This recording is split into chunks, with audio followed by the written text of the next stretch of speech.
toutes et à tous et bienvenue à ce webinaire organisé conjointement par les éditions Novalis en partenariat avec la librairie Pauline et le pôle culturel du monastère des Ursulines. Je me présente, je suis Marie Zissis et je suis éditrice chez Novalis. Je suis très heureuse que vous soyez des notes pour ce webinaire intitulé Marie de l'Incarnation, à une mystique encore bien vivante. Aujourd'hui, vous aurez l'occasion d'assister à une discussion animée par Édouard Chatov autour de l'autobiographie mystique de Marie de l'Incarnation. Édouard Chatov s'entretiendra avec le père Max Huot de Longchamp, qui a rédigé une introduction spirituelle de l'ouvrage, et Thérèse Nadeau-Lacour, théologienne et philosophe spécialiste de la vie mystique, et de Marie Guyard. Une période de questions suivra cette discussion. Afin de faciliter cette période, je vous encourage à écrire vos questions en utilisant l'onglet Q&A situé en bas de votre écran. Vous pouvez les rédiger quand bon vous semble, et dès qu'elles vous viennent à l'esprit, je les recueillerai en vue de la période prévue à cet effet. Si votre question s'adresse à un intervenant en particulier, n'oubliez pas de le mentionner dans votre question. J'en profite pour vous informer que les librairies Pauline offrent le livre Autobiographie mystique en rabais aux participants et aux participantes de ce webinaire pour un temps limité. Je vous transmettrai le lien pour profiter de ce prix spécial à la fin de la rencontre. De plus, pour souligner le 350e anniversaire du décès de Marie de l'Incarnation, nous ferons tirer à la fin du webinaire 2 paires de billets pour l'expérience immersive Écho du cœur présentée par le pôle culturel du monastère des Ursulines. Il s'agit d'un parcours audio à 360 degrés qui vous convie à un voyage intime dans la chapelle des Ursulines. Ce sont des religieuses de la communauté qui partagent en paroles, en chant et en silence leurs expériences de ce lieu de mémoire. Enfin, sachez que ce webinaire est enregistré. Il pourra donc être visionné et partagé d'ici quelques jours. Sans plus attendre, je cède le micro à Édouard Chatov qui animera la rencontre. Bon webinaire à toutes et à tous. Bonjour à vous toutes et tous. C'est toujours plaisir de se retrouver dans les webinaires, lire aux éclats. Et aujourd'hui, le thème est assez particulier. Marie de l'Incarnation, une mystique encore bien vivante. Bonjour Père Max de Longchamp, bonjour Madame Nadeau-Lacour. Alors, nous allons nous entretenir pendant un petit moment sur autobiographie mystique de Marie de l'Incarnation, ce qu'on appelle les relations. Alors, je vais vous poser la première question sans tarder, en connaissant vos compétences. Voilà, on publie un nouveau livre et ce livre est retraduit un peu dans le français, compréhensible pour aujourd'hui. Quel est l'intérêt pour publier à nouveau Marie de l'Incarnation? Évidemment, nous faisons le 350 ans donc de sa mort, mais quel est l'intérêt de ce nouveau livre? Et si je puis répondre le premier, je dirais, nous avons là un document absolument unique dans l'histoire de la mystique, de l'expérience de Dieu, unique par les circonstances de rédaction, unique parce que nous pouvons entrer, et c'est excessivement rare, dans l'âme de quelqu'un qui pensait que personne, à part le Fils auquel ce récit est destiné, n'en prendrait jamais connaissance.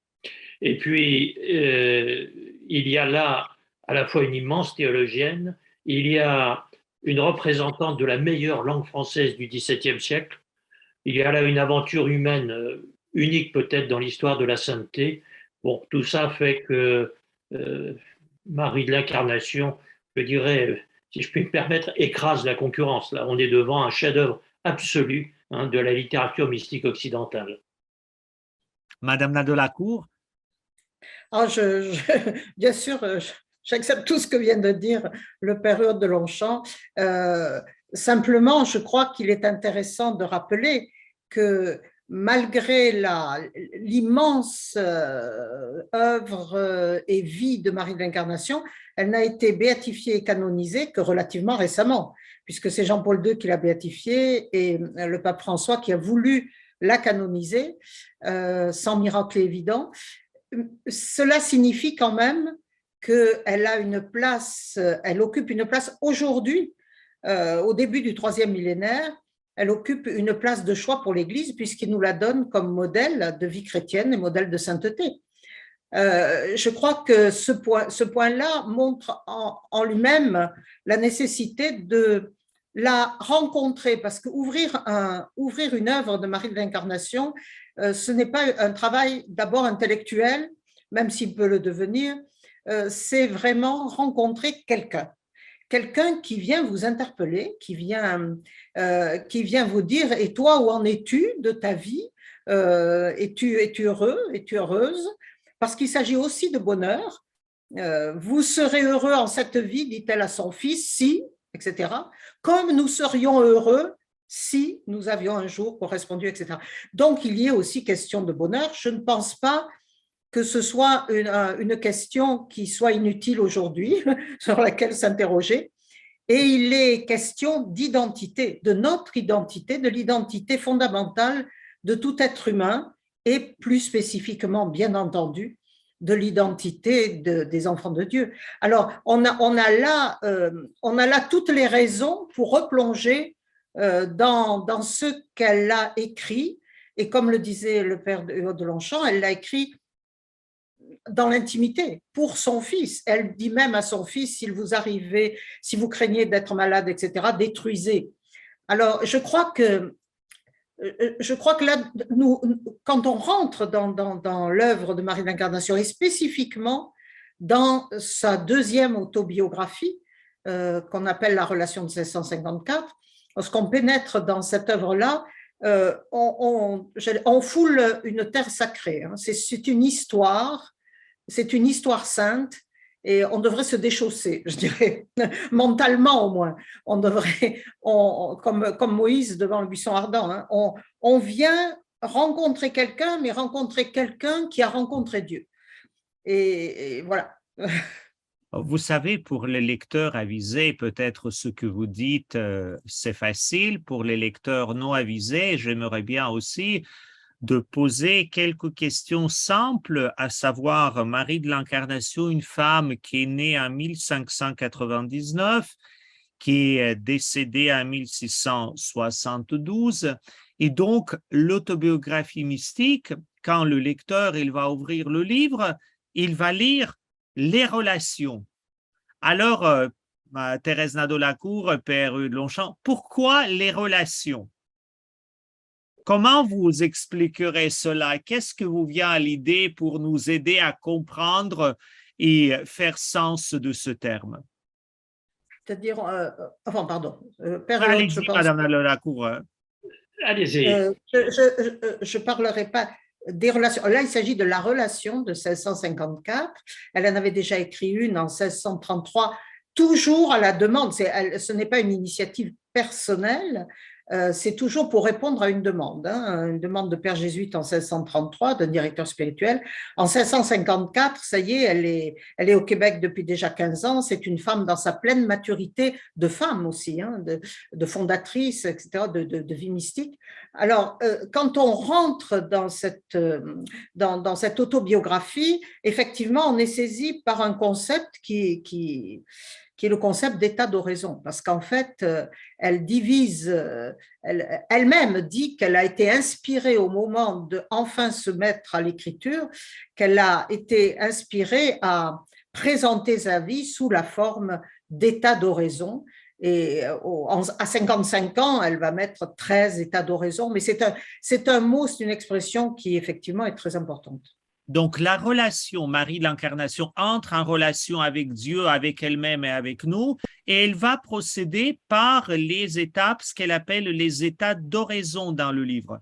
Alors, ces étapes, pourquoi l'état d'oraison? Pourquoi elle ne dit pas ma partie de la vie ou la jeunesse, l'enfance, même si elle décrit ces réalités? Pourquoi l'état d'oraison? Ce ne sont pas des étapes. Il faut mieux les que ce soit le père E-T-A-T, Père de Longchamp. Oui, alors, en effet, état, ça indique quelque chose qui n'est pas une succession chronologique, mais plutôt une superposition dans la conscience. Et on voit chez elle, comme dans toute vie mystique, hein, que la présence de Dieu, la conscience que Dieu est là, se cristallise à différents niveaux de conscience. Et ici, il y a 13 états d'oraison. Ça correspond, je dirais, à la superposition de perception et surtout j'allais dire, de position entre Dieu et Marie, entre Dieu le Père, Jésus et Marie, que elle perçoit de plus en plus intérieure et que les états d'oraison sont moins une succession, je dirais, qu'un déplacement à l'intérieur d'elle-même jusqu'au point où elle ne fait qu'un avec Dieu dans ce que l'on appelle toujours, je dirais, la transformation en Dieu. Et donc voilà, c'est une expression un peu technique et qui permet à Marie d'être extrêmement précise dans ce qu'elle va dire de sa relation à Dieu. Oui, donc, Père de Longchamp, si je vous comprends bien, et Madame Nadeau-Lacour, vous pourrez aussi intervenir, donc, état, E-T-A-T, état d'oraison, c'est une condition ou un état d'âme, peu importe notre étape chronologique de la vie, mais qui manifeste quelque chose de notre rapport à Dieu d'abord, ou Dieu à nous, et après aussi nous met en relation avec des autres et même avec nous-mêmes.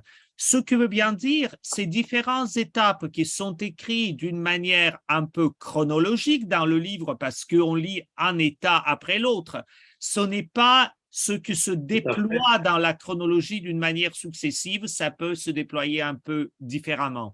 Est-ce que je vous comprends bien?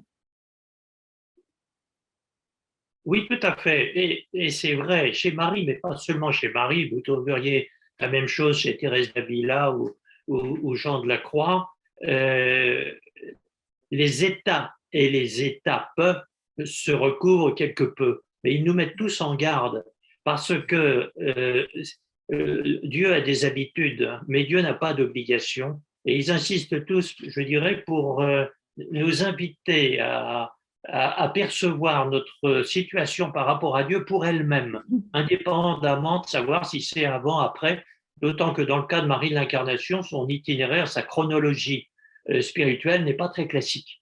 Elle ne recouvre pas ce que assez habituellement on voit chez Thérèse d'Avila ou Jean de la Croix. Donc simplement pour dire, ces états d'oraison pourraient presque être lus indépendamment les uns des autres, bon, ce que je ne recommande absolument pas, hein, mais simplement pour souligner le fait qu'il s'agit de petits tableaux, je dirais, de la situation intérieure de Marie dans sa perception de Dieu et des personnes divines, mais que ce n'est pas exactement un développement linéaire de quelque chose qui aurait commencé quand elle était toute jeune et qui serait développé de façon linéaire et ensuite. Madame Nadeau-Lacour, voulez-vous ajouter quelque chose? Alors, pour compléter, si vous voulez, pour reprendre, mais c'est toujours la même chose. Chacun d'entre nous, nous avons une relation particulière avec Marie de l'Incarnation aussi, même si on peut dire des choses qui sont valables pour tout le monde. L'oraison, Marie de l'Incarnation adopte, me semble-t-il, le mot oraison tout à fait au sens thérésien, au sens de Thérèse d'Avila, que Thérèse d'Avila a développé au siècle précédent. Thérèse d'Avila a été canonisée, si je ne me trompe pas, en 1622. Donc, vous voyez, Marie de l'Incarnation a 23 ans à ce moment-là. C'est un grand boom, cette canonisation. Et Thérèse devient normative très vite de certains concepts dans la vie mystique. Mais je crois que Marie de l'Incarnation adopte tout à fait. Or, le concept d'oraison chez Thérèse le définit, pour faire rapide, comme une relation, elle dit un commerce d'amitié, mais entendons une relation d'amitié avec un Dieu dont on se sait aimer. Un Dieu qui nous a choisis, dont on se sait aimer. C'est une histoire. L'oraison, c'est la rencontre avec, c'est un commerce d'amitié. Dans les termes bibliques, on va dire une alliance d'amitié avec un Dieu dont on se sait aimer. Or, dans des relations d'amitié et d'amour, d'abord, l'imprévisible est toujours là, et puis c'est un approfondissement. le premier coup de foudre ne serait rien s'il n'était pas ensuite approfondi, développé. Donc, les états, dans le mot état, il y a aussi l'idée de un peu passif, si vous voulez. Le mot état veut aussi dire que l'initiative vient toujours de Dieu. Mais nous avons la possibilité de tourner le dos, le jeune homme riche, ou de consentir. Et ça, c'est le plus haut degré de liberté pour Marie de l'Incarnation, c'est de consentir à être aimé par Dieu. Donc, dans ce consentement, il y a une évolution. Donc, le mot état dit bien ça. Mais il dit aussi autre chose, me semble-t-il, c'est que, effectivement, ce ne sont pas des étapes. Si vous voulez une preuve, elle est très simple. Lorsque Marie de l'Incarnation, première femme religieuse missionnaire, traverse l'Atlantique, si les télévisions avaient existé à cette époque, elles seraient toutes là pour filmer. C'est un événement incroyable sur le plan de l'histoire. Marie de l'Incarnation, quand elle le raconte dans la relation de 1654, elle ne voit pas là un changement d'état d'oraison. C'est le même état d'oraison dans lequel elle était qui la porte à aimer son Dieu au point de, dit-elle, rendre amour pour amour en allant en Nouvelle-France, en allant vers tous les enfants que Dieu a enfantés et qui ne le connaissent pas encore. Vous voyez, je crois que c'est important de comprendre à quel point ce concept et l'expression état d'oraison est géniale d'une certaine manière, parce qu'elle dit à la fois le fait que l'essentiel est dans la relation à Dieu et que cette relation à Dieu est une dynamique de vie, au point que c'est cette relation à Dieu qui va irradier dans toute sa vie. L'oraison n'est pas faite pour rester uniquement un lieu volet clos dans l'intimité avec Dieu. Plus la relation à Dieu, plus l'union à Dieu est grande, plus la connaissance de Dieu est grande, plus elle va envahir toute ma vie, même dans des détails concrets de l'existence, et on le voit très bien dans la relation. Ça, c'est incroyable, parce que Marie montre bien à quel point son évolution dans la relation à Dieu va nourrir sa vie missionnaire, va nourrir son acte éducatif à l'égard des petites Amérindiennes, etc. Voilà. Alors, vous voyez, ça me paraît vraiment central et majeur. C'est bien qu'on commence par cette expression. Et en plus, je sais que vous avez évoqué cette expression, le dynamisme, le dynamique de la vie, qui aussi, je pense, est très cher à Père Max de Longchamp. Mais ce que peut-être ça vaut la peine de souligner en ce moment, quand on parle de Marie de l'Incarnation, de ses états de raison, et c'est pour cela aussi on a intitulé ce webinaire « Une mystique encore bien vivante » parce que cette expérience de Dieu, il parle non pas seulement à ceux qui sont consacrés entièrement à Dieu, mais à toute personne humaine, parce que ces états de raison, Marie de l'Incarnation, elle les a vécus quand elle était jeune, quand elle était mariée, quand elle était veuve, quand elle était mère et quand elle était religieuse. En fait, d'une certaine manière, elle nous aide aussi à travers de son expérience de approprier non pas un modèle figé, mais quelque chose, comme vous avez dit, le dynamisme de la vie. Et je veux vous inviter à entrer dans le vif du sujet de l'autobiographie, non pas d'une manière chronologique, mais peut-être à travers quelques sujets, et on invitera nos auditeurs et auditrices tout simplement de redécouvrir Marie de l'Incarnation à travers l'autobiographie spirituelle. Alors, Marie, elle parle beaucoup du discernement dans la vie. Elle parle beaucoup de réflexion à partir, regarder les réalités, prendre des décisions. C'est aussi, ça touche avec qui faut-il parler. Et Marie, c'est une femme de modernité où il y a le sujet qui est né, la réflexion un peu de moi. Alors, comment vous voyez, qu'est-ce que Marie, comme cette femme mystique, nous dit, comme cette femme moderne, et en même temps peut-être qui nous interroge d'abord sur le regard sur les réalités qui nous entourent et le discernement des réalités qui nous entourent? La place de la foi, la place de la raison, hein. Alors, Père Eudes Longchamp, voulez-vous commencer un peu et nous aider à voir cela plus clairement? Oui,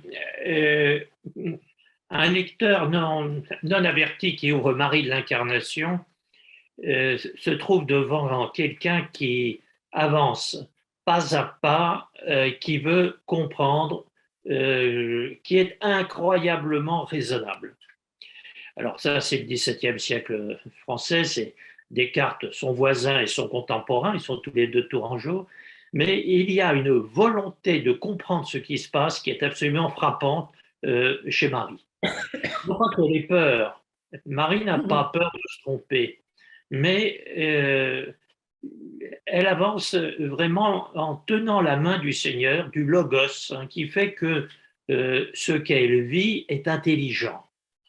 Elle n'a jamais douté, je le redis, pour elle-même, mais lorsque, dans sa correspondance et même avec son fils, lorsque elle doit dire comment avancer en étant sûre, donc en ayant bien discerné ce que Dieu attend. Elle lui dira d'abord la révélation, que Dieu parle. Alors Dieu parle dans l'Écriture, Dieu parle dans son Église, Dieu parle dans notre conscience, et on voit que dans toute décision, elle fait jouer toutes ces instances et que ces décisions sont la résultante, hein, de cette triple présence de Dieu en nous, dans la révélation, dans l'Église. Et de ce point de vue, elle est aussi raisonnable qu'audacieuse, car audacieuse, personne n'en doutera quand on voit ce qu'a été son aventure. Madame Nadeau-Lacour le rappelait, enfin, les télévisions étaient là, ça aurait été une émission à succès. Mais de son point de vue, à chaque moment, elle fait exactement ce qu'il est raisonnable de faire. Vous voyez, dans un événement aussi violent que l'incendie du monastère en 1650, où voilà, tout repart à zéro d'une certaine façon, pas de panique. Et on voit, seconde après seconde, car il y a urgence, hein, qu'elle fait ce qu'il faut faire à ce moment-là, et dans la conscience que Dieu le lui demande. Et quand elle en parle, on a l'impression que c'est dans un dialogue permanent avec le Seigneur, mais qui prend la forme de décisions extrêmement construites, extrêmement intelligentes, extrêmement adaptées. C'est une femme d'un réalisme phénoménal, si bien que là où elle passe, voilà, on voit naître une église, on voit naître, j'allais dire, toute une civilisation en quelque sorte. C'est incroyablement raisonnable. Mais vous voyez, toujours dans l'interrogation à Dieu, à travers qu'est-ce que Dieu en dit, l'Écriture sainte, l'Église, la conscience, et finalement ce qui peut de l'extérieur sembler une aventure rocambolesque est vécu intérieurement comme un pas à pas extrêmement simple, extrêmement, j'allais presque dire, détendu. Voilà. Madame Nadeau-Lacour, voulez-vous compléter, ajouter quelque chose? Votre question sur le discernement est certainement majeure parce qu'elle peut nous apprendre la manière de prendre de bonnes décisions, en tout cas en tant que chrétien aussi, de prendre de bonnes décisions. Mais ça pose la question, comme c'est une grande mystique qui a eu des grâces exceptionnelles, je pense que pour compléter ce que vient de très bien dire le Père de Longchamp, on pourrait se poser comme question quelle place ont eu ces grâces extraordinaires dans son discernement. C'est-à-dire, est-ce qu'elle a pris immédiatement ce que Dieu lui disait en oraison, ce que les visions intellectuelles qu'elle a eues de la Trinité, etc. Son appel à aller en Canada, elle entend Dieu lui dire, il faut que tu ailles au Canada faire une maison à Jésus et à Marie. C'était clair, net et précis. Y avait-il encore un discernement à faire puisque c'était demandé par Dieu? Oui, mais voilà, c'était demandé par Dieu, mais c'était une demande ahurissante aux yeux de la société de cette époque et même aux yeux de l'Église, puisqu'une femme cloîtrée l'était définitivement si elle avait choisi d'être dans la clôture. Or là, on lui demande de sortir de la clôture. Dieu lui demande, c'est comme si Dieu demandait quelque chose qui n'allait pas avec les décrets du Concile de Trente. Vous voyez, bien sûr, je grossis là, mais alors c'est très très intéressant parce qu'elle va en parler à son directeur spirituel. Vous voyez, la première réaction la première réaction est bien entendu cette bouffée de bonheur d'avoir eu une rencontre avec le Seigneur de cette nature, d'avoir une vocation, un appel particulier. Mais il y a toujours, chez Marie de l'Incarnation, elle est fille de l'Église, hein, elle le dit très clairement dès le début de la relation, qu'elle remercie ses parents de l'avoir faite fille de l'Église. Bon. Et elle va auprès de ceux qui servent de relation avec la parole de Dieu, l'interprétation de la parole de Dieu. Elle va rencontrer un directeur spirituel. Mais le directeur spirituel de ce moment-là lui dit, oubliez ça, ma fille, vous êtes trompée, oubliez ça. Intérieurement, vous voyez, c'est très fin quand même. Intérieurement, elle sait qu'elle n'est pas trompée. Dans le fond, dans son commerce d'amitié avec Dieu, elle sait que cela venait de Dieu, mais elle obéit. Elle obéit, mais dans sa vie, elle va comme dépérir. Elle va presque tomber malade, si vous voulez. Alors, sa supérieure lui dit, la voyant dans cet état, lui donne l'autorisation de consulter son ancien directeur spirituel, dont Raymond de Saint-Bernard. Elle le consulte. Et là, c'est là que nous avons un discernement extraordinaire, parce qu'elle le consulte et, bien entendu, son directeur veut tester d'abord si sur le plan de la raison, comme le disait très bien le père de Longchamp, comme si sur le plan de la raison, elle est capable de savoir tout ce qui risque de l'attendre de l'autre côté de l'Atlantique. Et on voit qu'elle a déjà fait agir la raison, et que sa raison lui a clairement dit quelles étaient les difficultés, quelles étaient même l'audace qu'il faut pour ce genre de transport transatlantique, etc., etc. Donc la raison, à tous les niveaux, sa raison a travaillé. Et puis à un moment donné, lorsque son directeur spirituel a vu que intérieurement elle était en paix et que la raison avait fait son travail, alors là, il y a eu un discernement d'un autre niveau. Est-ce que c'est vraiment la volonté de Dieu? Est-ce que c'est vraiment… Pourquoi ne dit-elle pas à ce moment-là à son directeur spirituel, enfin au père de Raymond de Saint-Bernard, mais j'ai rencontré le Seigneur qui m'a dit, eh bien, jamais elle ne jouera sur l'argument mystique des grâces extraordinaires pour contraindre un discernement. Ça, c'est enfin, je trouve ça remarquable.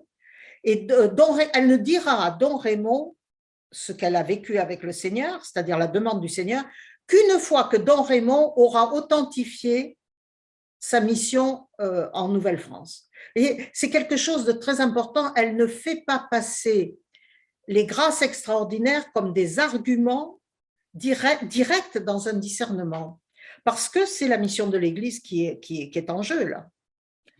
Mais elle dira à son fils, oui, il faut faire agir la raison dans les choses temporelles, mais il arrive que dans les choses spirituelles, il faut que la vertu dépasse la raison. Entendez les vertus théologales, de foi, d'espérance et de charité.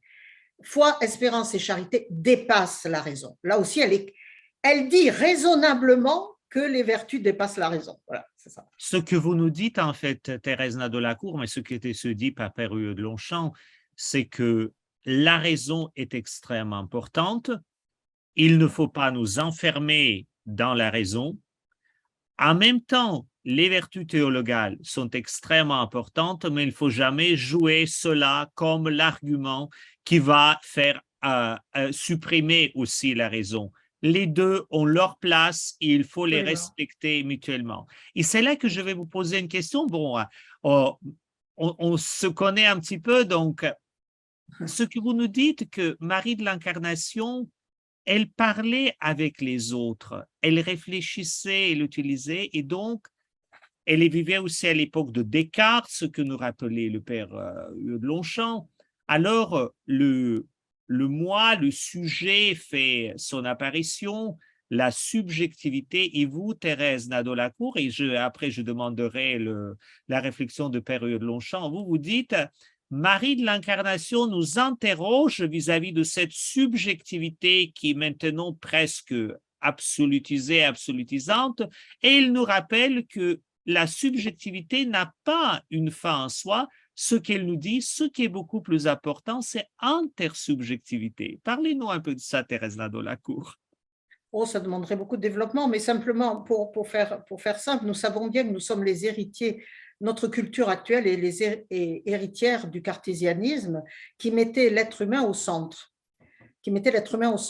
Les dérives, nous sommes dans les dérives à l'heure actuelle. Les dérives, c'est de tellement le mettre au centre qu'il ne voit plus les autres et qu'il ne s'intéresse qu'à lui-même. C'est l'individualisme que dénonce le pape François dans sa première encyclique. Mais Marie de l'Incarnation, contemporaine de Descartes, va utiliser le langage, elle ne connaissait pas Descartes, mais le langage de cette époque est en train de muter. Et il y a des mots qui interviennent là. Et elle va user de ces mots-là, les mêmes dont Descartes usait.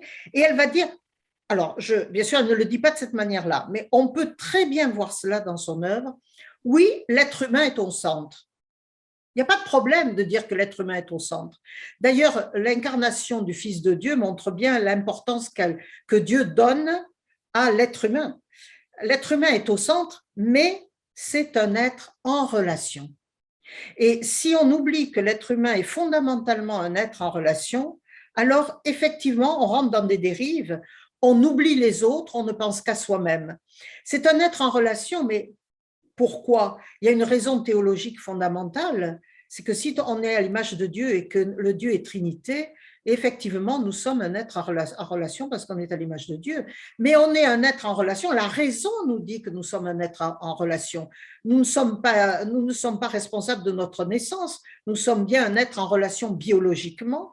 Nous sommes un être en relation intellectuellement. Si on n'avait jamais entendu de langage, on ne saurait pas parler, etc., etc. Donc, l'être humain est fondamentalement un être de relation. On peut lire, d'ailleurs le mot relation de 1654 est très intéressant, on peut jouer sur ce mot-là, mais on peut lire Marie de l'Incarnation en voyant quelles sont les relations prioritaires, c'est un être en relation, mais toutes les relations n'ont pas le même poids.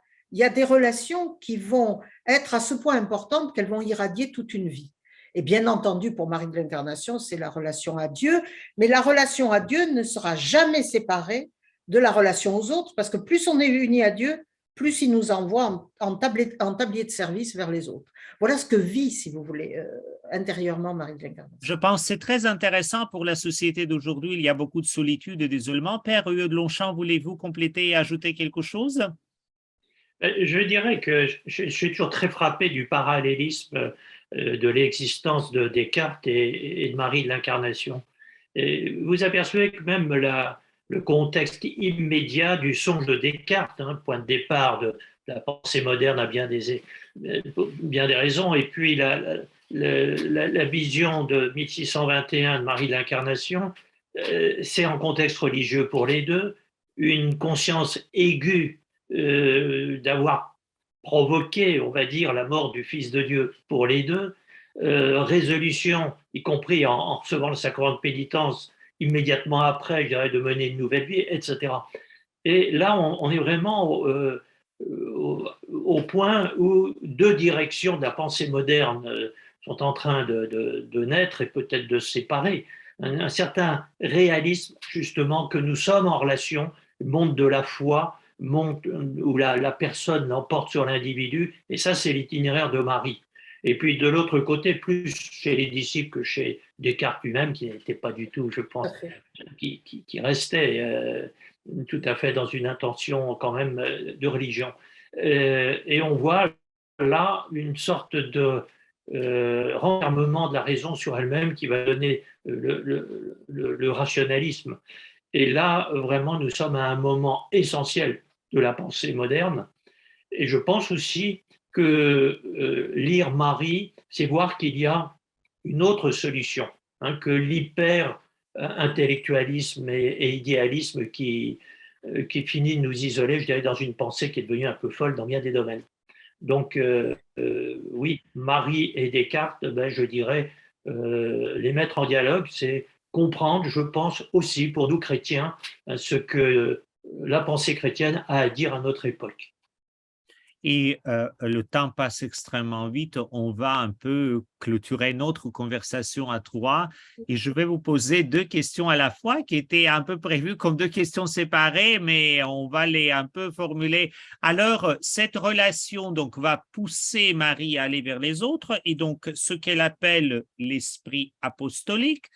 Parlez-nous un peu de cet esprit apostolique et quelle place dans la modernité et aussi d'où découle la question. Comment la contemplation est apostolique? Alors, commençons par Thérèse Nadeau-Lacour et après Pierre Longchamp.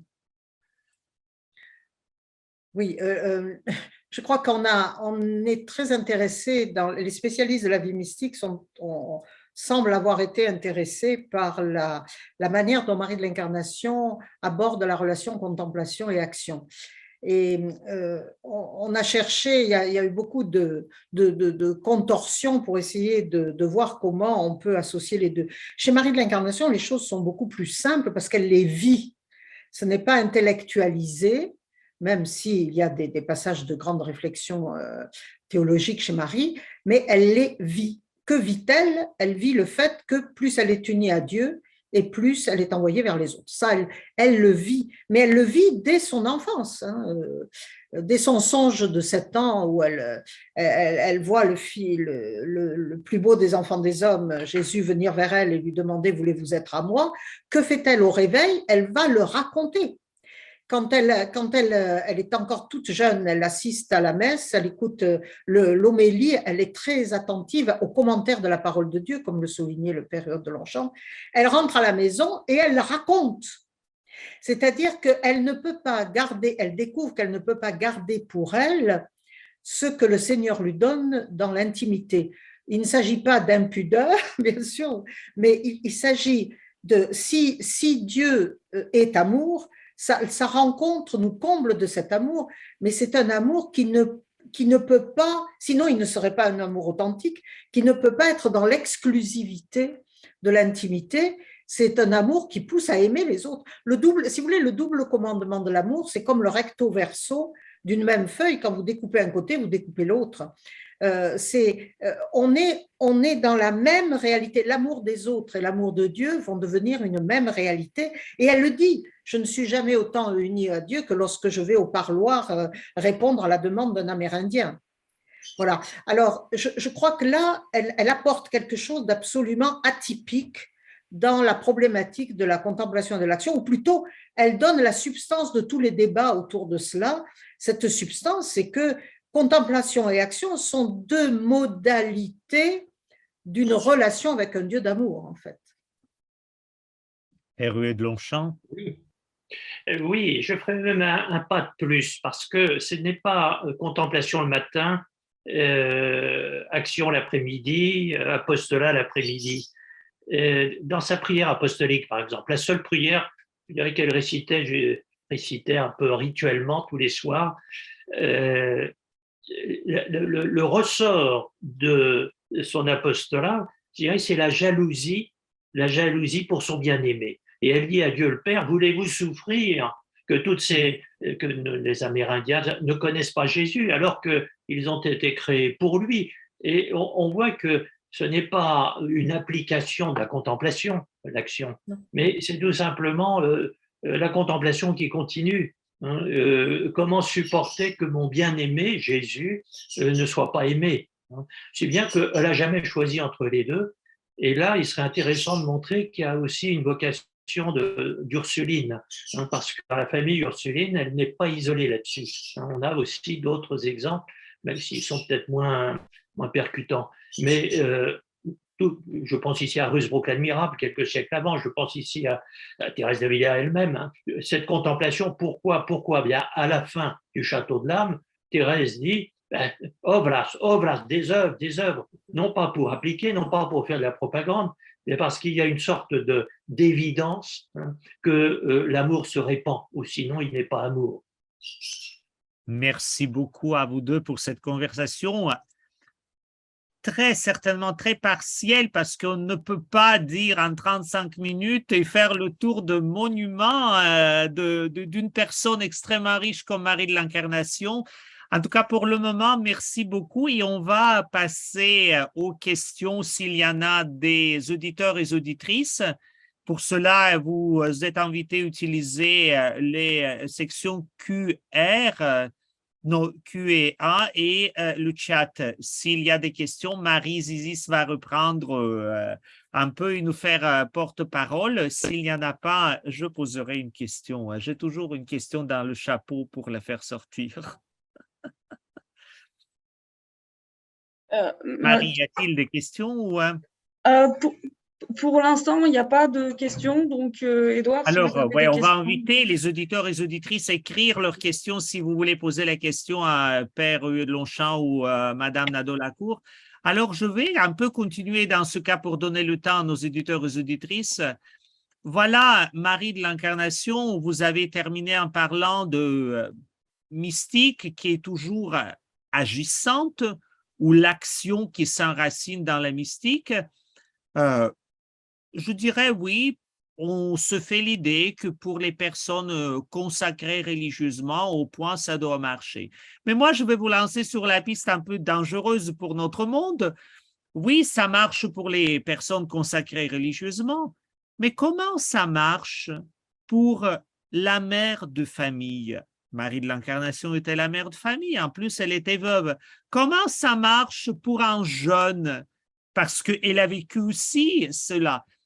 Pouvez-vous réfléchir, méditer un peu, échanger avec nous à partir de cette autobiographie spirituelle de Marie de l'Incarnation sur les personnes, disons, dans la jeunesse, peut-être nos auditeurs et auditrices aimeraient aider ou relire ses propres expériences sous cette lumière. Aussi dans la condition familiale et peut-être aussi vers l'âge plus avancé, quand on est aîné. Qu'est-ce qu'on fait? À partir, en lisant, en étant en relation avec Dieu et aussi avec Marie de l'Incarnation. Je vois Madame Nadeau-Lacour, vous pouvez y aller. Écoutez, il y a une lettre dans la correspondance, il y a une lettre avec une de ses sœurs vient de perdre son mari et elle a une très nombreuse famille, dont des enfants en bas âge, et elle doit tenir un commerce important de boulangerie. Et elle écrit à Marie d'Incarnation, ma sœur, vous aussi, vous avez vécu le veuvage, etc. Elle lui demande certainement des conseils. Et Marie de l'Incarnation lui répond, faites-vous oraison. Là, on pourrait se demander si Marie n'a pas quelques grains de folie à demander ça à une veuve sur sa chargée de travail, etc.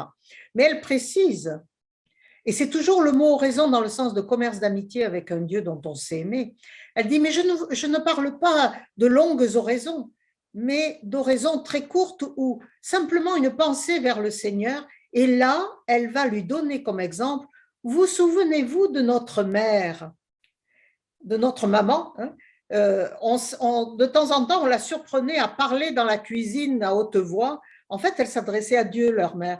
Mais montrer que toute notre vie est sous le regard de Dieu et le dire à Dieu ou simplement être profondément dans cette relation-là, qui ne signifie pas nécessairement faire des prières, mais être un être de prière, c'est-à-dire un être de relation avec Dieu. La relation avec Dieu, non seulement n'empêche pas la relation aux autres, mais la nourrit, si vous voulez, et montrer qu'il y a ce qu'elle appellera un état foncier. C'est-à-dire, Marie d'Incarnation dira, mon état foncier d'amour avec Dieu, mon état foncier d'union, d'épouse, bon, c'est un terme, une image qui est prise. Cet état foncier, c'est le fond de mon être, et tout le reste va s'organiser à partir de là. Voilà. Père Longchamp, Oui. voulez-vous dire quelque chose?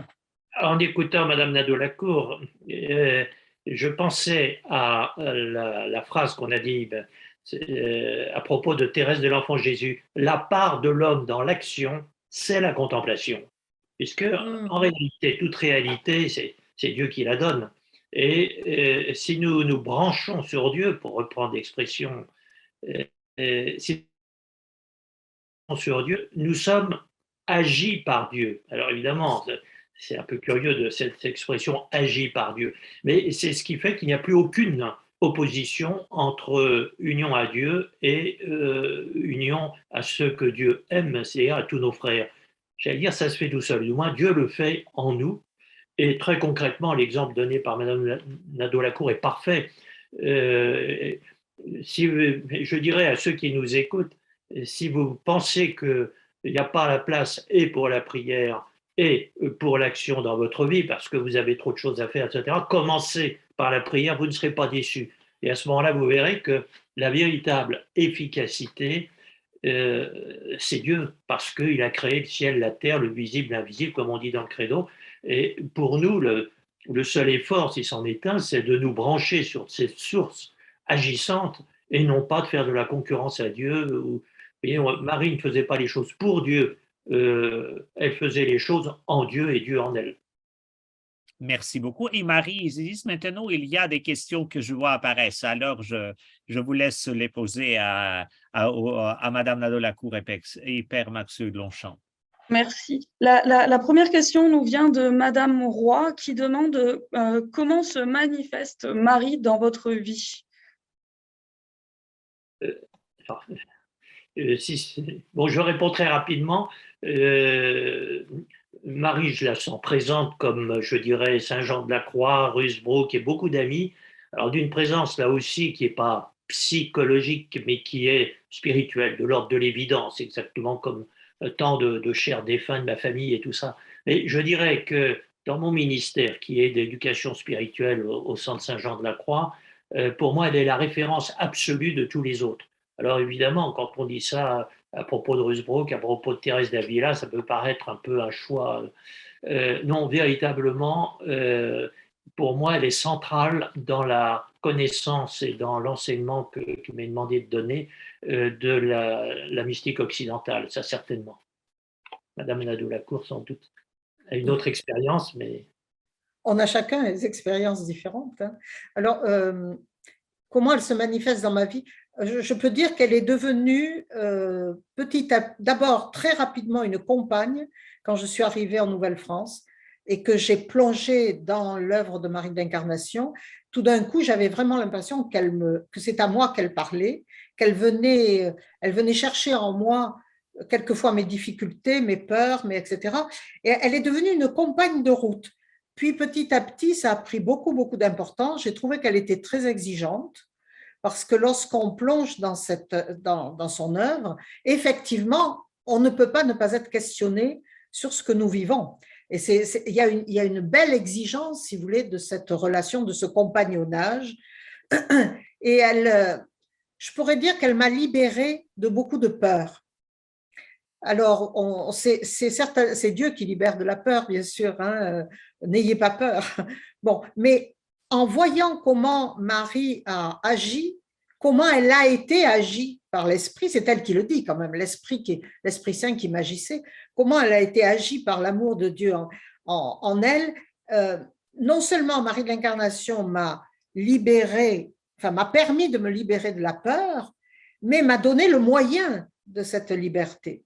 Et le moyen de cette grande liberté, c'est effectivement d'être, comme dit le Père Maxiot, d'être branché sur Dieu. Cela étant, ça ne veut pas dire que ce soit très facile.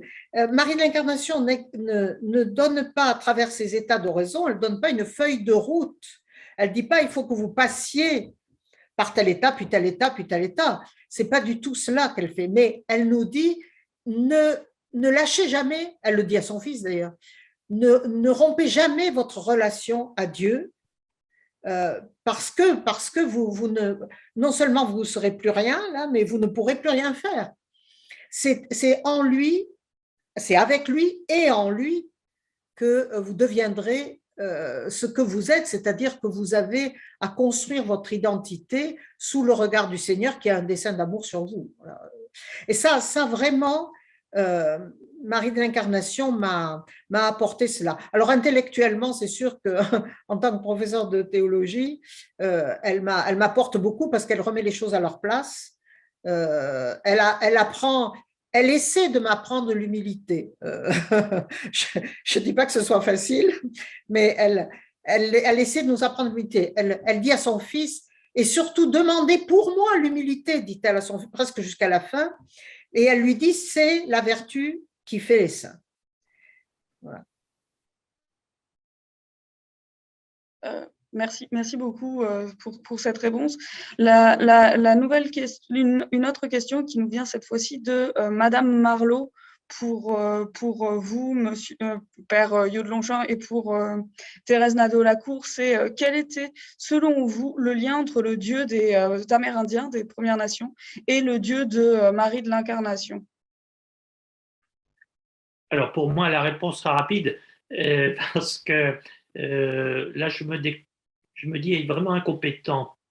Le regard que Marie a, je dirais, sur les comportements religieux donc des gens qu'elle trouve, alors du point de vue ethnologique, est très intéressant. Hein, et on apprend chez elle, comme chez les jésuites qui l'entourent, énormément de choses. J'ai personnellement pas tellement réfléchi à la question. Je ne veux pas dire n'importe quoi. Madame Nadeau-Lacour en saura sans doute plus que moi, mais je dirais simplement le respect immense de Marie pour ces tribus dont on aurait pu dire arrivant d'Europe et tout, elle méprise tout ce monde-là. Non, on voit que pour elle, elle les voit non seulement aimées de Dieu, mais elle a quelque chose de très maternel envers eux et qui est très ouvert et qui est très positif sur ce qu'ils vivent, et en même temps très réaliste sur le fait qu'il y a des choses à leur apporter. Enfin,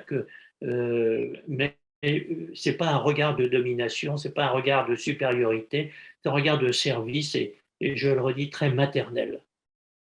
Madame Nadeau-Lacour, et avant que vous répondiez, j'aimerais bien rattacher à cette question une autre question qui est dans les questions qui nous ont parvenues. Qu'est-ce que Marie aussi nous apprend actuellement dans nos relations avec les Premières Nations? Alors, Dieu des Premières Nations, Dieu de Marie de l'Incarnation, et qu'est-ce qu'elle nous apprend? Oula. Oui. Bon, Ouais, je sais, vous pouvez être condensé, bref, tout en est non, restant. non, non, non, encore faut-il avoir quelque chose à dire. Oui, c'est ça. Mais je crois que le période est allé au cœur de la chose. Il faut la regarder concrètement vivre lorsqu'elle arrive. Et lorsqu'elle, en arrivant, la première chose qu'elle fait, c'est de se mettre à genoux et d'embrasser la terre qu'elle vient de rejoindre. Alors, pour quelle raison? Mais parce que cette terre devient sacrée dès lors que c'est là où Dieu la veut. Et alors, vous voyez, ce premier geste. Les autres gestes, c'est que une des premières choses qu'elle va faire, c'est d'essayer d'apprendre la langue. Je ne sais pas si vous vous rendez compte ce que ça représente. Elle est venue pour rencontrer les Amérindiennes. Elle est venue pour rencontrer, surtout les petites filles amérindiennes, puisqu'elles étaient officiellement chargées de l'enseignement des jeunes filles amérindiennes que les parents voudraient bien leur confier. Bon. Donc, elle vient avec le Père Huot l'a dit, avec une langue française qui est en train de prendre toute sa beauté, on l'a comparée à Racine, etc. Que fait-elle humblement? Elle accepte que des cailloux roulent dans sa tête, dit-elle, pour apprendre les langues amérindiennes. Il n'y en avait pas une, là, parce que Québec était un carrefour où de nombreuses tribus amérindiennes, ne serait-ce que pour le commerce des peaux, venaient. Et il fallait apprendre l'algonquin, un peu plus tard l'Iroquois, le Huron, etc., le montagnier. Il fallait apprendre tout ça. Elle va apprendre pour pouvoir leur parler, pour pouvoir être comprise, pour pouvoir les comprendre et pour voir ce qui était important dans leur vie. Alors, par exemple, très vite, elle comprend deux choses. Le roi de France avait demandé qu'on transforme les Amérindiennes en petites filles françaises. Très vite, elle comprend que c'est impossible et que ce n'est pas cela qu'elle va faire. Ce qui veut dire, par rapport au roi de France, c'est quand même grave, là. Hein. Elle est venue avec un mandat, quand même. Alors, elle ne le fera pas. La deuxième chose, c'est qu'elle découvre que vivre dans une clôture, en fait, dans un monastère, c'est quelque chose qui est absolument incompréhensible pour ces Amérindiennes. Donc, elle va faire jouer la nature au maximum. Dès qu'il fait un peu beau, elle va enseigner dans le parc, sous les arbres. Elle ne les oblige pas à rester si elles ne peuvent pas rester. Les parents viennent souvent voir leurs enfants. Elle reçoit les parents au parloir et elle essaie de comprendre quelle est la nourriture des Amérindiens. Et elle va leur préparer une nourriture à la manière amérindienne. Vous voyez, on est là dans un respect, comme disait, je vous donne simplement des exemples du respect dont parlait le père de Longchamp. Elle ne respecte pas simplement la réalité, les réalités quotidiennes et les mœurs de ces personnes, mais elle va toujours être soucieuse, comme pour sa nièce qui restait en France, comme pour d'autres jeunes filles françaises de la colonie. Elle ne fait pas, si vous voulez, elle ne fait pas en soi une différence. Elle va pour chacune essayer de voir quel est le meilleur moyen de les faire grandir dans leur humanité et dans la découverte de ce Dieu qui les aime. Il y a une chose qui l'ennuie quand même, et ça c'est pour plaisanter que je vous le dis, c'est qu'elle trouve quand même qu'elles ont beaucoup de crasse sur leur peau et que la vermine qui y est doit quand même pas forcément les rendre très heureuses. Alors sur ce point-là, elle va essayer, mais elle en rit elle-même. Il y a tout un humour de Marie de l'Incarnation dans la relation.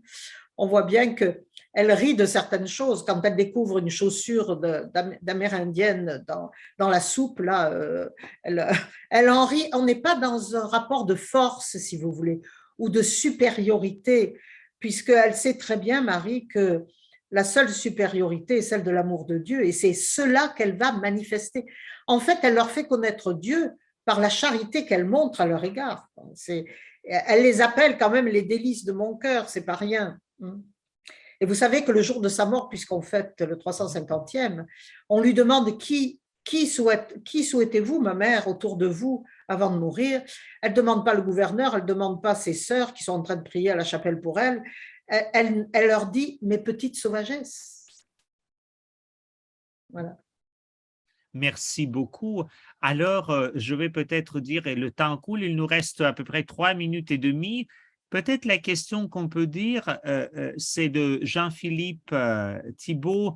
De quelle façon les enseignements de Marie de l'Incarnation peuvent-ils informer la catéchèse pour les adultes et un cheminement vers la confirmation, si vous pouvez dire quelque chose?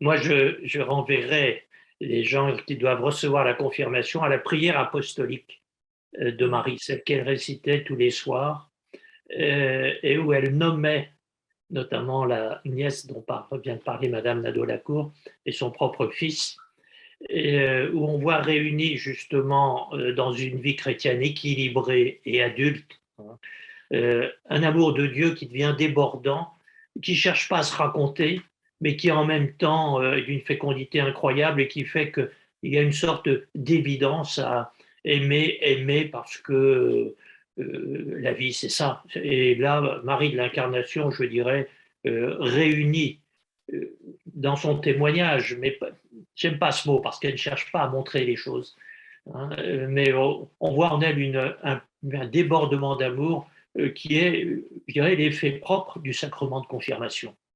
Voilà, c'est ça. Merci beaucoup. Et la dernière question. Oui. Je peux rajouter ajoutez, Madame Nadeau-Lacour, évidemment. C'est-à-dire, parce que c'est un moment qui m'a beaucoup marqué justement par rapport à la confirmation. Lorsqu'à 21 ans, elle va vivre ce qu'elle appelle sa conversion, c'est-à-dire cette plongée en image dans le sang du Christ et cette montée dans l'amour de Dieu, et qu'elle découvre à ce moment-là, en définitive, ce qu'est la grandeur de la grâce du baptême. Et je crois que dans une catéchèse de la confirmation, c'est comme si Marie de l'Incarnation nous disait, il est très important que vous vous appropriez la grandeur de ce plus haut état. On parlait des états d'oraison tout à l'heure, mais elle va dire à ses neveux et nièces, qui sont des adolescents pas faciles, elle va leur écrire, ne dégénérez jamais de ce plus haut état qu'est le baptême, parce que ce jour-là, vous avez reçu la grâce d'être enfant de Dieu, et lorsque vous grandissez, lorsque votre raison intervient, etc., il va falloir que vous vous appropriez la grandeur de cette grâce. C'est-à-dire que vous reconnaissiez librement à l'intérieur de ça. Je crois que la confirmation, c'est de s'approprier C'est de s'approprier son identité chrétienne et la grâce reçue au baptême, une grâce qui est une grâce de sainteté, donc c'est une grâce qui suffit en elle-même pour le cheminement, toutes les autres étant des grâces pour la déployer, celle-là. Voilà. Et maintenant, 30 secondes pour conclure en répondant sur la question, quel est le meilleur chemin pour connaître Marie de l'Incarnation et par quel livre? Bien évidemment, la relation de 1654, je n'aurais qu'un livre dans ma bibliothèque, ce serait celui-là. Merci beaucoup, Père Longchamp. Voilà, le livre qu'on vient de présenter est donc l'autobiographie mystique Marie de l'Incarnation de Madame Nadeau-Lacour. Je suis d'accord avec cela, avec les lettres qu'elle écrivait autour de 1650, justement, entre 1600, les deux grandes lettres qui accompagnent l'envoi de la relation de 1654. Cette période-là, il y a une correspondance qui est inouïe. Et puis les toutes dernières lettres qui me semblent très importantes à son fils. Voilà. Merci beaucoup à vous deux. Moi, je vous remercie pour cette conversation passionnante. Et ce qui est toujours très saisissant chez vous, Père Longchamp, et chez vous, Madame Nadeau-Lacour, c'est que vous nous invitez non pas seulement d'être vis-à-vis de Marie de l'Incarnation et de l'étudier, mais d'abord et avant tout entrer en relation avec elle, c'est-à-dire de ne pas lire sur elle, mais de l'écouter sa voix à travers ses écrits à elle, même si je vous recommande aussi Élie Père de Longchamp et Thérèse Nadeau-Lacour qui a beaucoup écrit sur Marie de l'Incarnation, mais d'abord entendre la voix de la sainte de la mystique elle-même. Merci beaucoup. Marie Zisis, la parole est à vous. Merci. En conclusion de ce webinaire, je voudrais remercier une dernière fois les intervenants, le Père Huot de Longchamp et Thérèse Nadeau-Lacour, d'avoir accepté de discuter de ce sujet passionnant. Merci d'avoir partagé vos réflexions et d'avoir mis en lumière le parcours inspirant de cette sainte et mystique canadienne. Je vous rappelle que la librairie Pauline vous offre un 10% de rabais à l'achat du livre Autobiographie mystique de Marie de l'Incarnation, justement, puisque c'est le meilleur chemin qui mène à la connaissance de Marie Guyard, je vous le conseille. Je vous transmets le lien pour profiter de ce rabais dans la boîte de chat. Situé à droite de votre écran. Il vous sera également envoyé par courriel dans le courant de la semaine prochaine. Vous avez jusqu'au 2 novembre, jusqu'au 2 novembre 2022 inclusivement pour en profiter. Merci à vous tous, les participants et les participantes. J'espère que vous avez apprécié ce webinaire. Au nom de toute l'équipe Novalis, merci encore et bonne fin de journée à vous.